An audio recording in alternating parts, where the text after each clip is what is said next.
All right, welcome back to this short little episode of the Sportscasters Club online radio show. There is something that I just have to talk about because it has been great having baseball back. I mean, you've been watching baseball, I'm sure, and it seems like this year one of the big things has been MLB TV, which is awesome.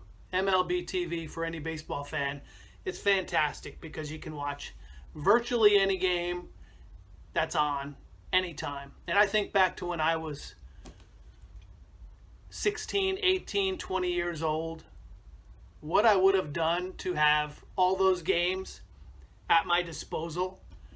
Heck, I said 16, 10, 12, 15 years old, because I would watch every game. Remember when ESPN came out with their Tuesday, Thursday doubleheaders, Wednesday, nothing better, catch 'em Sunday, catch the fun, or whatever the tagline was, because that was when these games from around the country were finally available to us no matter where we lived. And I can remember watching those doubleheaders and being up at 1 a.m. on a Tuesday night or a Thursday night, watching the second game of a doubleheader, watching a Dodger game from Los Angeles, and it felt like they were broadcasting just for me. It felt like it was a personal one-on-one opportunity. It felt like I was the only one watching the game. Obviously I wasn't, but from someone on the East Coast not accustomed to watching, not accustomed to being able to see these games, it was terrific.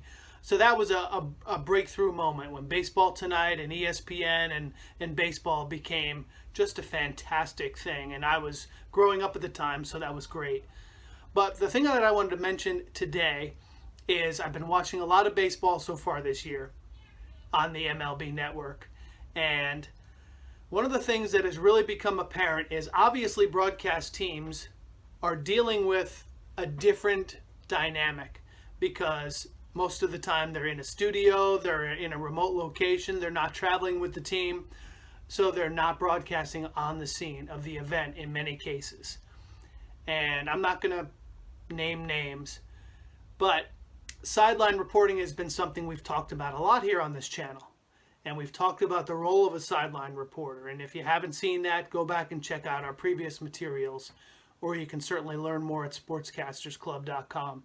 But the role of a sideline reporter is basically to bring you closer to the action, to give you an insight into what's happening on the field, what's happening on the court, things that you don't know about, things you can't hear and see because you're not down there. And that's typically the role of a sideline reporter. And one of the big critiques we've always had here on this channel about sideline reporters is oftentimes they turn it into a chance to deliver a prepackaged report, a prepackaged synopsis or story. And to me, that's not at all the proper use of a sideline reporter. To me, the proper use of a sideline reporter is something that's actually going on in the moment. Because if you're going to go to a sideline reporter and have them deliver a prepackaged story about player XYZ, that's something the color analyst should have done, or even the play-by-play analyst if it's on TV. Sometimes they get into a little bit more color. But the sideline reporter should give you something fresh and unique. So these days it's really tough for broadcasters because a lot of them still, and again, I'm not going to name names, but a lot of the sideline reporters still give you that pre-canned story about so-and-so and what they've done to prepare for this season and how they've gotten better and they have a better mental approach this year. But that's not what I need from a sideline reporter. From a sideline reporter, I want to know what's going on down in the dugout. What are players talking about? How is that umpire affecting the game? How are pitchers making an adjustment? How's the weather affecting things down in the field? This is the role of a sideline reporter. So again, this year it's a lot more difficult. But again, not to name names, but I've been watching a lot of games that I haven't in the past. A lot of teams and their broadcasts that I haven't in the past. And there is one particular sideline reporter. And every time they go to her, she delivers a pre-canned presentation. But that's not even the worst part. It gets worse. The worst part is that you can tell she's reading it word for word. So even her emphasis and her enunciation, it's so pre-canned that she's reading it, and she wants you to know that this point is really something she's emphasizing. So they're sending it to their sideline reporter who's in a studio, not her fault. But then she goes through this pre-canned script that could have been pre-recorded, and then she sends it back, and it just sounds so fake and so phony, and it completely takes away from the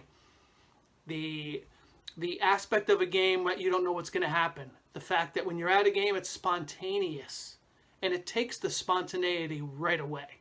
And so that has been a big thing that I've noticed. She's not the only one, and I've noticed it with a lot of sideline reporters. And again, some of that is not their fault, because they simply have to report as well as they can from a location that's not the ballpark.